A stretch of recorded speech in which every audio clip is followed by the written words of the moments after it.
15 दिवस आता हवामान कोरडं राहणार आहे. पाऊस काही येणार नाही, थंडीची लाट येणार आहे, म्हणून हे अंदाज लक्षात घ्यायचा.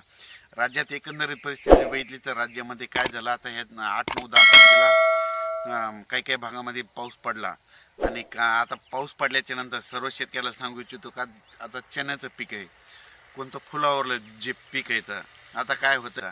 आणि तुम्हाला एक सांगू इच्छितो की उद्याच्याला धुई धुके येणार आहे. आता पाऊस काय आता उद्यापासून येणार नाही, म्हणून हे अंदाज लक्षात घ्यायचा.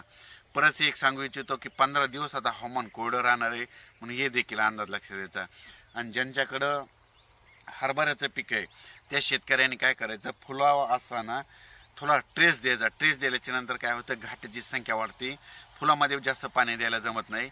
आणि तुम्हाला एक सांगू इच्छितो, धुई आल्याच्या नंतर एक बुरशीनाशकाची आणि एक चांगल्या कीटकनाशकाची फवारणी करून घ्या. असं केल्याच्या नंतर तुमच्या हरभऱ्याला देखील उतार आहे. पण आता राज्यामध्ये 12 जानेवारीपासून ते 25 जानेवारीपर्यंत हवामान कोरडं राहणार आहे, पाऊस काही येणार नाही, म्हणून हा अंदाज लक्षात घ्यायचा. फक्त 16, 17, 18च्या दरम्यान परत एकदा ढगाळ वातावरण राहणार आहे, म्हणजे हे देखील अंदाज लक्षात घ्यायचा.